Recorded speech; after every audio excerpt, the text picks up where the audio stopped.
আসসালামু আলাইকুম। আমার প্রিয় পঞ্চম শ্রেণীর শিক্ষার্থী বন্ধুরা, ভালো আছো নিশ্চয়ই। যেহেতু বাসায় আছি, মা বাবার সাথে আছি, মা বাবার কথা শুনছি এবং স্বাস্থ্যবিধি মেনে চলছি, তাই তো? হ্যাঁ বন্ধুরা, আমিও কিন্তু স্বাস্থ্যবিধি মেনে বাসায় থাকছি, আর আমি আল্লাহর রহমতে ভালো আছি।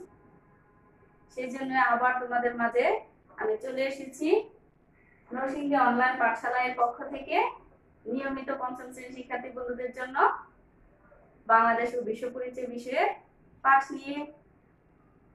আজ আমি এসেছি নতুন অধ্যায়ের একটি নতুন পাঠ নিয়ে। আমরা আজকে কাজ করব, এই যে দেখো, অধ্যায় 9 এর প্রথম পাঠটি নিয়ে। তাহলে তোমরা বই খাতা নিয়ে রেডি হয়ে পড়ো। আমি কামরুন নাহার, সহকারী শিক্ষক, শ্রীরামপুর পড়ুয়া সরকারি প্রাথমিক বিদ্যালয়, রায়পুরা নরসিংদী থেকে আমার প্রিয় পঞ্চম শ্রেণীর শিক্ষার্থী বন্ধুদের মাঝে চলে এসেছি। আজকে বন্ধুরা, আমি পাঠ শুরু করার আগে একটি গল্প দিয়ে পাঠ শুরু করব, ঠিক আছে? তোমাদের মতোই একজন বন্ধুর একটি গল্প দিয়ে শুরু করব। বন্ধুর নাম হচ্ছে রাকিব। রাকিবের একটি গল্প দিয়ে আজকের পাঠটা শুরু করতে চাই। তাহলে তোমরা সবাই মনোযোগের সাথে আমার গল্পটা শুনবে, কারণ আজকের এই গল্পের মধ্য থেকেই কিন্তু পাঠের সূচনা হবে, ঠিক আছে বন্ধুরা? তোমাদের বয়সেরই এক বন্ধু, যার নাম রাকিব, একদিন সে তার বন্ধুদের সাথে একা বাড়ি থেকে বেরিয়ে পড়লো খেলার উদ্দেশ্যে। তো দিন গড়িয়ে রাত হয়ে আসলো, তারপরে সে রাকিব বাড়ি ফিরে আসলো না। তার বাবা মা চিন্তায় পড়ে গেল। তারপর তারা কি করলো? পুলিশকে জানালো। দীর্ঘ 10 দিন পর দূরের একটি গ্রাম থেকে রাকিবকে উদ্ধার করা হলো। এর ফাঁকে রাকিবের বাবা মার কাছে কিছু অপরিচিত লোক 10 লক্ষ টাকা মুক্তিপণ চেয়ে বসলো। তো রাকিবের বাবা মা 10 লক্ষ টাকা দেওয়ার ক্ষমতা তাদের নেই। তাহলে কি বিপদে পড়লো? বাবা মা সন্তানের মায়া ত্যাগ করতে পারছে না, আবার কি 10 লক্ষ টাকা জোগাড় করতেও পারছে না। কিন্তু সে কি করলো? পুলিশের কাছে জানিয়েছিল। সেই কারণে সে কি 10 দিন পর দূরের একটি গ্রাম থেকে তাকে উদ্ধার করা হলো। এখন আমার প্রশ্ন হলো, বন্ধুরা বলতো, রাকিব কেন বিপদে পড়লো? গল্পে একটি কথা আমি বলিনি, যে কথাটা তোমাদের প্রশ্নের মাধ্যমে আমি বের করতে চেয়েছি। সেটা হচ্ছে, সে যখন বাড়িতে ফিরবে তখন দোকানে দুজন অপরিচিত লোকের কাছ থেকে সে কি করলো? আইসক্রিম খেয়েছিল। খাওয়ার পর সে অজ্ঞান হয়ে যায়। তারপর তাকে কি তারা নিয়ে যায়। এখন বলো বন্ধুরা, কেন রাকিবের সাথে এরকম ঘটনাটা ঘটলো? ঠিক ধরেছ, অপরিচিত লোকের কাছ থেকে সে কি করেছে? আইসক্রিম খেয়েছে। মানে অপরিচিত লোকের ডাকে সে সাড়া দিয়েছিল। সেই কারণে কি সে এই বিপদের মুখোমুখি হলো, তার বাবা মা বিপদের মুখোমুখি হলো, এবং সে 10 দিন তার বাবা মার কাছ থেকে দূরে ছিল। তাহলে আমাদের কি করা উচিত? অপরিচিত লোকদের কাছ থেকে কিছু খাওয়া উচিত না, তাই তো? কিন্তু এই ঘটনাটা কোথায় ঘটেছে? আমাদের সমাজে। আমাদের এই যে দোকান থেকে আইসক্রিম কিনে দেওয়া হয়েছিল, ওই দোকানটাও কি একটি সমাজের অংশ। সেই দোকানদার যদি তার সমাজের যে দায়িত্ব কর্তব্য আছে সেটা যদি সে পালন করতো, তাহলে কি এই ঘটনাটা ঘটতো না। তাহলে বন্ধুরা বুঝতেই পেরেছো আমার আজকের পাঠের বিষয় কি? আজকের পাঠের বিষয় হলো সমাজের প্রতি আমাদের দায়িত্ব ও কর্তব্য।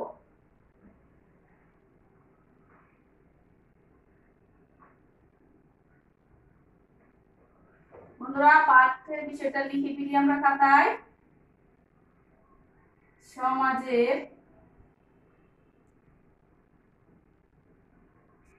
প্রতি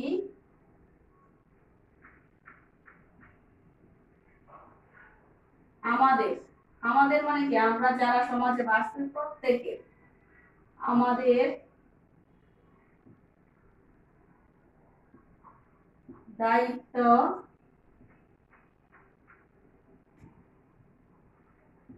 ও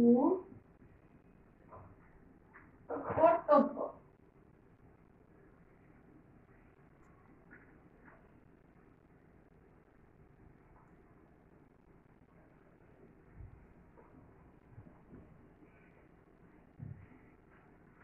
সমাজের প্রতি আমাদের দায়িত্ব ও কর্তব্য। বন্ধুরা, গত দুইটা অধ্যায়ে আমরা শিখেছি মানবাধিকার সম্পর্কে। আমাদের যে অধিকারগুলো, ওই অধিকারগুলো আমরা শিখেছি গত দুইটা অধ্যায়ে, 7 এবং 8 অধ্যায়ে আমরা ওগুলো সম্পর্কে জেনেছি। আজকে আমরা শিখব আমাদের দায়িত্ব ও কর্তব্য সম্পর্কে। ঠিক আছে, সমাজে আমাদের কি কি দায়িত্ব ও কর্তব্য রয়েছে সেগুলো আমাদের জানা দরকার। শুধু আমাদের অধিকারগুলো জানলেই হবে না, আমাদেরও দেশের জন্য কিছু করতে হবে, সমাজের জন্য কিছু করতে হবে। সেগুলো হচ্ছে আমাদের দায়িত্ব ও কর্তব্য। আর আজকে আমাদের পাঠ আমাদের সমাজের প্রতি আমাদের দায়িত্ব ও কর্তব্য। বন্ধুরা, এখন তোমরা তোমাদের পাঠ্য বইয়ের 70 পৃষ্ঠা খোলো।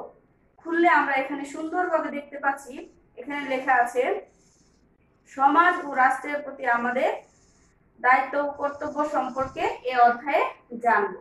সমাজ এবং রাষ্ট্রেরও জানবো, কিন্তু আজকের পাঠ হচ্ছে আমাদের সমাজের প্রতি আমাদের দায়িত্ব ও কর্তব্য।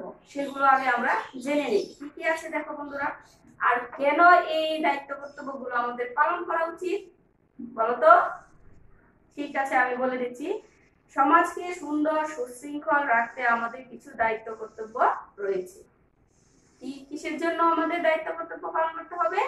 সমাজকে সুন্দর এবং সুশৃঙ্খল, সমাজকে সুন্দর এবং সুশৃঙ্খল রাখতে আমাদের এই দায়িত্ব কর্তব্যগুলো পালন করতে হবে। কি কি দায়িত্ব কর্তব্য আছে আমরা জেনে নেই। কি কি আছে দেখো বন্ধুরা, যেমন ছোটদের ভালোবাসা ও দেখাশোনা করা। আমাদের ছোট যারা আছে তাদের প্রতি কি করা? তাদেরকে দেখে শুনে রাখা আর তাদেরকে ভালোবাসা। তাকে যদি আমি ভালোবেসে কথা বলি, সে আমার সাথে ভালোবেসে কথা বলবে, ভালো ব্যবহার করবে। এভাবে ভালো ব্যবহার দ্বারা সমাজ কি সুন্দর একটা পরিবেশ গড়ে তুলতে পারবে। তারপর আছে কারো ক্ষতি করব না। এটা কিন্তু আমাদের কারোরই উচিত না, কারো ক্ষতি করা, তাই না বন্ধুরা? আমরা কিন্তু করি না, আমরা কারো ক্ষতি করি না, করতে চাইও না, আমরা তো অনেক ভালো, তাই না? তারপরে কি আছে? সবার উপকার করার চেষ্টা করা, সবার উপকার করার চেষ্টা করা। পারলে আমরা কারো উপকার করব, কিন্তু কারো ক্ষতি করব না। এইগুলো কিন্তু আমাদের সমাজের দায়িত্ব ও কর্তব্য। তারপর আরো কিছু আছে কিন্তু বন্ধুরা, সমাজের বিভিন্ন নিয়ম কানুন মেনে চলা। বুঝেছো বন্ধুরা? সমাজের বিভিন্ন নিয়ম কানুন মেনে চলা। আমার ইচ্ছে হলে আমি যা ইচ্ছে তাই করব, সেটা করা যাবে না। যেটা সমাজের জন্য মঙ্গলকর শুধু সেটা আমরা করতে পারি, মানে আইন কানুন মেনে চলে করতে পারি, তাই তো? তারপরে আছে সুবিধা বঞ্চিতদের সহযোগিতা করা। যারা আমরা একটু ভালোভাবে জীবনযাপন করতে পারছি, তারা যারা একটু সুবিধা থেকে বঞ্চিত হচ্ছে তাদেরকে কি সহযোগিতা করা। বুঝতে পেরেছো? সুবিধা বঞ্চিত যাদের সুবিধা, আমরা যারা সুবিধাগুলো পাচ্ছি, যেমন বেঁচে থাকার জন্য যে যে সুবিধাগুলো পাওয়ার কথা আমরা যারা পাচ্ছি, তারা তো পাচ্ছি, কিন্তু যারা না পাচ্ছি তাদেরকে কি আমরা একটু সাহায্য সহযোগিতা করব। ঠিক আছে? কেন করব? সমাজকে সুন্দর ও সুশৃঙ্খল রাখার জন্য। তারপরে বন্ধুরা আছে বয়স্কদের শ্রদ্ধা করব। আমরা রাস্তাঘাটে কি কোথাও বয়স্কদের দেখলে আমরা প্রথমে কি করি? সালাম দেই। Very good. তারপরে আরো কিছু দায়িত্ব কর্তব্য আছে, যেমন কোন বয়স্ক যদি রাস্তা দিয়ে হেঁটে যায়, রাস্তা পারাপারে হেঁটে, তাকে আমরা কি করতে পারি? ধরে ধরে রাস্তাটা পার করে দিতে পারি। এবং পরিবারে যাদের বয়স্ক দাদা দাদি আছে বা আত্মীয় স্বজন আছে তাদেরকে কি করতে পারি আমরা সাহায্য সহযোগিতা করতে পারি। যেমন ধরো তোমার দাদার একটা চশমা তাকে এনে দিলে বা তার খাবারটা সামনে এনে দিলে, তাকে এক গ্লাস পানি এনে দিলে, এইগুলি কিন্তু সাহায্য সহযোগিতা করা। বুঝতে পেরেছো? তাদের ডাকে সাড়া দেওয়া, তাদেরকে বিভিন্ন সময় তাদের সুন্দর একটা সময় দেওয়া, যেমন গল্প বলা। দাদা দাদুরাও কিন্তু গল্প বলে বলে না, আমরা কিন্তু বেশিরভাগ সময় দাদা দাদুর কাছ থেকে গল্প শুনি, কিন্তু এই দাদা দাদুকেও কিন্তু আমরা গল্প শোনাতে পারি, যাতে তারা কি পায়, একটু মজা পায়, আনন্দ পায়, তাদের একটা ভালো সময় কাটে। তাহলে এই পয়েন্টটা ক্লিয়ার আছে বন্ধুরা? বয়স্কদের শ্রদ্ধা করা, ভালোবাসা। তারপরে আছে সমাজের বিভিন্ন ধরনের সম্পদ যেমন পার্ক, খেলার মাঠ ইত্যাদি সংরক্ষণ করব। আমাদের সমাজে কি আমরা যখন একটু রিফ্রেশ করতে চাই বা একটু আনন্দ বিনোদন করতে চাই, তখন কি আমরা অনেকে পার্কে ঘুরতে যাই। ঘুরতে গিয়ে কি করে কিছু খাবার খাই, সেখানে খাবার খেয়ে খোসাগুলো ফেলে দিয়ে আসি। এটা করা যাবে না। কেন? পার্কটা পরিষ্কার পরিচ্ছন্ন রাখলে সেটা আমাদের জন্যই ভালো, দেখতে ভালো লাগবে, আমাদের মন ভালো থাকবে, আমাদের সকল কাজে উৎসাহ আসবে এবং কি পরিবেশটা সুন্দর থাকবে, সমাজটা ভালো থাকবে। ঠিক আছে বন্ধুরা? পরিবেশটা ভালো থাকবে এবং কি সমাজটা ভালো থাকবে। আর আমরা খেলার মাঠ সাধারণত নোংরা করি না। বিদ্যালয়ে আমরা সবাই কি সাপ্তাহিক একটা আমাদের কি আছে, পরিষ্কার পরিচ্ছন্নতার দিন আছে। ওই দিন কিন্তু আমরা সব কিছু পরিষ্কার করি, পাশাপাশি প্রতিদিনই আমরা খেলার মাঠ পরিষ্কার রাখি। এটা তোমাদের একটা ভালো গুণ। আমরা ছেলে মেয়েরা তোমরা খেলার মাঠ নষ্ট করো না। নির্দিষ্ট জায়গায় আমরা ময়লা ফেলি, তাই তো? ডাস্টবিনে আমরা ময়লা ফেলি, আমাদের যে ময়লার ঝুড়ি থাকে স্কুলে, ওই ময়লার ঝুড়িতে আমরা ময়লা ফেলি। এটা তোমরা করো, এটা তোমাদের একটা ভালো গুণ। আর এটাও কিন্তু একটি কি সমাজকে সুন্দর সুশৃঙ্খল রাখতে গেলে যে দায়িত্বগুলো আছে, ওই দায়িত্বগুলোর মধ্যে একটা দায়িত্ব কিন্তু তোমরা অলরেডি পালনই করো, তাই তো? আমরা এটা পালন করি, আমরা দেখি। তারপরে কি আছে, রাস্তায় নিরাপদে থাকবো। যেমন রাস্তায় কি অপরিচিত কারোর সাথে কি করব না, কথা বলবো না, বা তাদের থেকে আমরা সাবধান থাকবো, সচেতন থাকবো। যদি না থাকি তাহলে কি হবে বন্ধুরা বলো তো? রাকিবের মতো আমরা বিপদে পড়বো। সেই কারণে আমাদের কি রাস্তা চলাচলের সময় নিরাপদ থাকতে হবে। কারো কোনো জিনিস খাওয়া যাবে না, অপরিচিত কারো কোনো জিনিস কি করা যাবে না, আমরা খাবো না। আর যদি খাই তাহলে আমাদের কি হয়, এই যে রাকিবের মতো বিপদে পড়তে হবে। তাহলে বন্ধুরা দেখো, তোমাদের আমি বলে ফেলেছি, এরপরও তোমাদের বলে কিন্তু এই পয়েন্টটা দেওয়া আছে, অপরিচিত মানুষের কাছ থেকে সাবধান থাকবো। অপরিচিত কারো কাছ থেকে কি করবো, আমরা সাবধান থাকবো। তাহলে আজকে আমরা কি করেছি, সমাজের প্রতি আমাদের দায়িত্ব এবং কর্তব্যগুলো কিন্তু আমরা জেনে গেছি, তাই তো? এখন আমার প্রশ্ন হলো, প্রশ্ন বলতে এটা তোমরা পারবেই, আমরা এখনই মাত্র করেছি, তারপরও আমি প্রশ্নটা করে দেখি মুখে মুখে পারো কিনা। অপরিচিত দুইজন লোক কিভাবে রাকিবের বিপদের কারণ হলো? অপরিচিত দুইজন লোক কিভাবে রাকিবের বিপদের কারণ হলো বলতো? ঠিক ধরেছো, অপরিচিত লোকের ডাকে রাকিব কি করেছিল, সাড়া দিয়েছিল। তারা আইসক্রিম খেতে বলেছে, তখন রাকিব কি করেছে, আইসক্রিম খেয়েছিল। আর আইসক্রিমের মধ্যে কি অজ্ঞান করার ওষুধ মিশানো ছিল। সে আইসক্রিম খেয়ে অজ্ঞান হয়ে যাওয়ায় তাকে নিয়ে যেতে সহজ হয়েছিল কাদের, অপরিচিত লোকদের। ঠিক আছে বন্ধুরা? তাহলে আমরা কি করব, অপরিচিত লোকদের কাছ থেকে সাবধান থাকবো, তাদের ডাকে সাড়া দেব না, তাদের কাছ থেকে কি কোনো খাবার খাবো না। ঠিক আছে? সহজ কিন্তু একদম বিষয়টা। আর আমি অপরিচিত মানুষদের কাছ থেকে যে কোনো ধরনের বিপদের হাত থেকে রক্ষা পেতে হলে আমাদের কি করতে হবে, এই যে আমি বলেছি তাদের কাছ থেকে সাবধান থাকতে হবে, তাদের ডাকে সাড়া দেওয়া যাবে না, তাদের কাছ থেকে কোনো খাবার খাওয়া যাবে না। এগুলো হচ্ছে তার মানে অপরিচিত লোকদের কাছ থেকে সাবধান থাকা। বুঝেছো? মানে অপরিচিত লোকদের থেকে আমরা কিভাবে নিজেকে রক্ষা করতে পারি। বুঝতে পেরেছো বন্ধুরা? তোমরা আমার পঞ্চম শ্রেণীর শিক্ষার্থী বন্ধুরা একটু বললেই তোমরা কি অনেক কিছু বুঝে ফেলো। আর এটা আজকের পাঠটা কিন্তু একটা সহজ পাঠ, যেহেতু আমি একটা গল্প বলেছি, গল্পের মাধ্যমে কি আমরা বুঝে ফেলেছি অপরিচিত লোকদের কাছ থেকে কিছু খাওয়া যাবে না, খাইলে কি হবে, বিপদে পড়তে হবে। তাহলে বন্ধুরা আমরা কি কি কি জেনেছি একটু বোর্ডে লিখি, দায়িত্ব কর্তব্যগুলো ছোট আকারে একটু লিখি, মনে করে দেখি। প্রথমে আমাদের কি করতে হবে, আমরা প্রথমে কোন দায়িত্বটা করেছিলাম, যে ছোটদের ভালোবাসবো, ছোটদের ভালোবাসবো।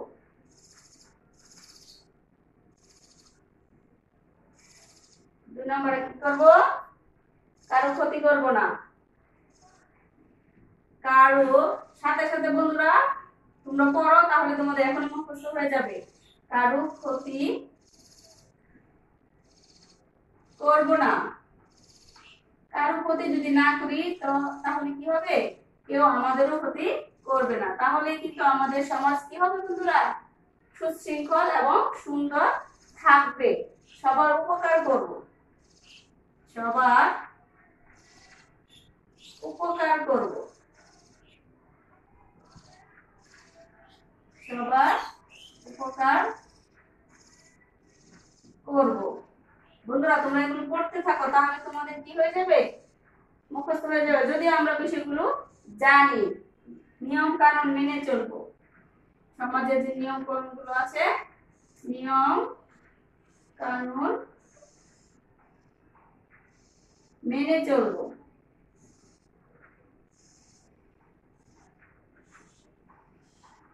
5 নম্বরে কি আছে, 5 নম্বরে আছে সুবিধা বঞ্চিতদের সহযোগিতা করব। সুবিধা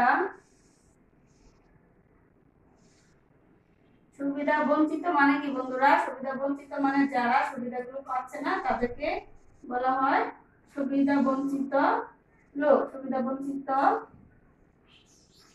দের সহযোগিতা করব, সহযোগিতা করব। আর বয়স্কদের কি সাহায্য করব, বয়স্কদের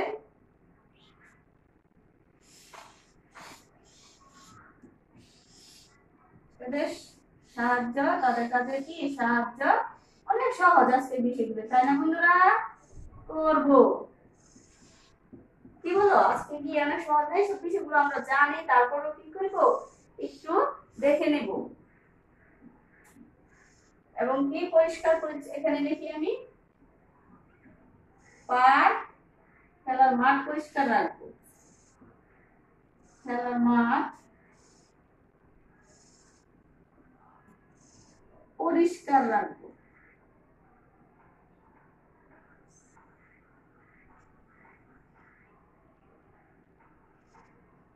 রাখবো, নিরাপদে রাস্তা চলবো,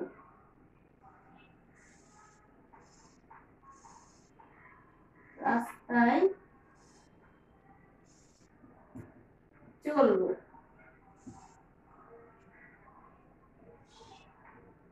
10 নম্বরে অপরিচিত কারো কাছ থেকে কি করবো না, কিছু খাবো না। অপরিচিত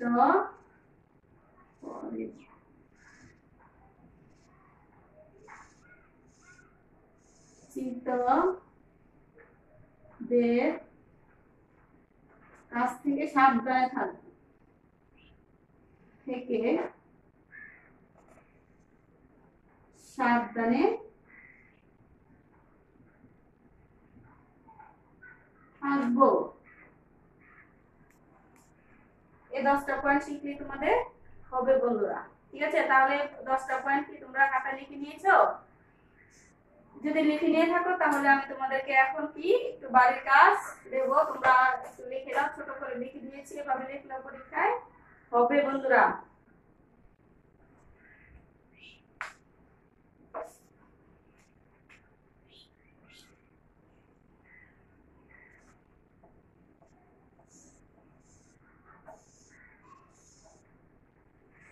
আমি তোমাদের বইগুলো আছে, সেই কারণে আমি আর সময় দিলাম না। আমি এখন তোমাদের কি বাড়ির কাজ দেই, এই পড়ার ভিতর থেকেই কিন্তু আমাদের বাড়ির কাজ চলে আসবে বন্ধুরা, বুঝতে পেরেছো? আমাদের পরীক্ষায় কি কি আসে বন্ধুরা? 1 নম্বরে আসে ছোট প্রশ্ন, 2 নম্বরে আসে শূন্যস্থান, 3 নম্বরে আসে টেবিল, 4 নম্বরে আসে ব্যাখ্যামূলক বড় প্রশ্ন। ছোট প্রশ্নগুলো শিখলে কিন্তু আমাদের সবগুলো বিষয় কি কভার হয়ে যায়, বুঝতে পেরেছো? আমি জানি তোমরা অনেক ট্যালেন্ট এবং তোমরা এগুলো জানো। তাহলে আমি যদি তোমাদের প্রশ্ন দিতে চাই যে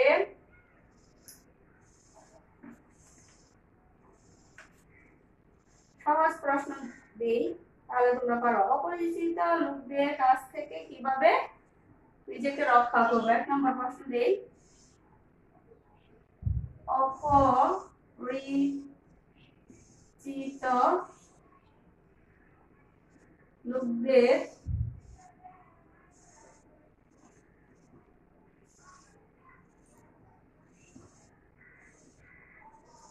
কাছ থেকে নিজেকে কিভাবে রক্ষা করব? নিজেকে কিভাবে রক্ষা করব? আমরা জানি বন্ধুরা, জানি না? তাদের কাছ থেকে সাবধান থাকবো, তাদের দেওয়া কোনো কিছু খাবো না এবং তাদের ডাকে সাড়া দেব না।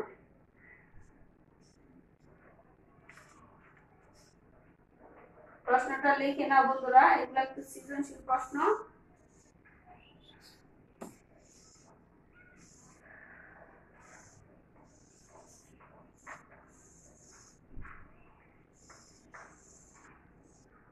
সমাজের প্রতি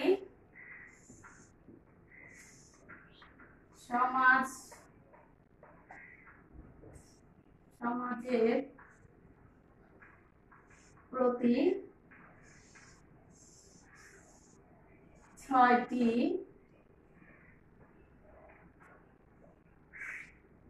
দায়িত্ব ও কর্তব্য লেখ।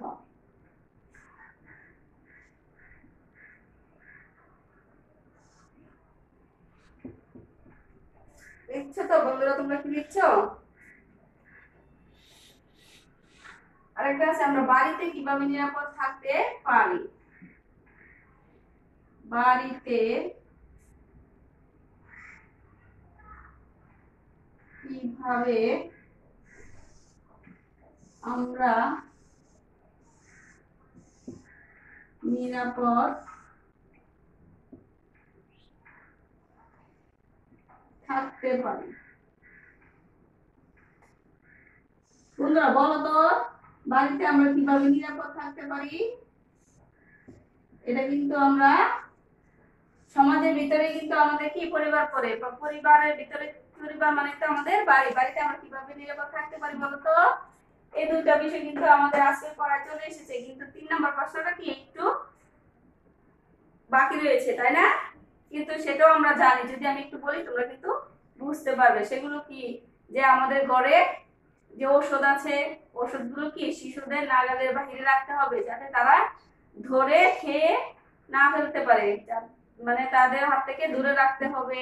তারপর কি, এই যে আমাদের দা বটি, এগুলো কি করতে হবে? নিরাপদ দূরত্বে রাখতে হবে, যাতে বাচ্চারা কি করে সেগুলো ধরতে না পারে। এবং প্রাথমিক চিকিৎসার বক্স কিন্তু বাড়িতে রাখতে হবে, কারণ বিপদ ঘটলে কিন্তু আমরা এগুলো দিয়ে প্রাথমিকভাবে চিকিৎসা করতে পারি, তাই না? তাই তো বন্ধুরা? তারপরে কি, বৈদ্যুতিক সুইচ, এগুলো কি বাচ্চাদের নিরাপদ দূরত্বে রাখতে হবে, একটু উপরে রাখতে হবে, যাতে বাচ্চারা কি করতে পারে, না ধরতে পারে। গ্যাসের চুলা সবসময় বন্ধ রাখতে হবে কাজ শেষ হলে। এগুলো জানি না আমরা বন্ধুরা? এগুলো আমরা জানি। এবং আগুনের কাছ থেকে কি শিশুদেরকে দূরত্বে রাখতে হবে। আর কি করতে হবে বন্ধুরা? সব বলে ফেলেছি কিন্তু। আর কেউ যদি বিদ্যুতায়িত হয়, মানে তড়িতায়িত হয়, যে বিদ্যুৎ কারেন্ট লেগেছে, তখন কি তাকে গিয়ে ধরা যাবে না। ধরলে কি হয়? সেও কি বিদ্যুতায়িত হয়। সে কারণে কি করতে হবে? বড়দেরকে ডাক দিতে হবে এবং পায়ে জুতা পরে তাকে সহযোগিতা করা লাগবে। বুঝতে পেরেছো? তাহলে আজকের বাড়ির কাজটুকু তোমাদের কি সহজ হয়ে গেল না? আমি কিন্তু সবগুলো করিয়েছি এবং এর ভিতর থেকে বাড়ির কাজ দিয়েছি। এখন বন্ধুরা তোমরা এগুলো বাড়িতে বসে বসে করবে, ঠিক আছে? আর প্রত্যেকটা লাইন সুন্দর করে রিডিং করবে, যেন আমরা কি শূন্যস্থানগুলো অ্যান্সার করতে পারি, টেবিলগুলো অ্যান্সার করতে পারি। আর সংক্ষিপ্ত প্রশ্ন তো আমরা পড়তেই হবে, আমাদের লাইন লাইন পড়লে কি আমাদের ওগুলো অ্যান্সার করা সহজ হয়ে যায়। এই জন্য তোমাদেরকে আমি রিকোয়েস্ট করেছি তোমরা লাইন লাইন বাসায় বসেই থাকো, এখন সুন্দর করে পড়বে যদি ভালো রেজাল্ট করতে চাও, ঠিক আছে? তাহলে বন্ধুরা আজকে আমি তোমাদের কাছ থেকে চলে যাচ্ছি, তোমরা বাড়িতে বসে কাজটি করো। আল্লাহ হাফেজ।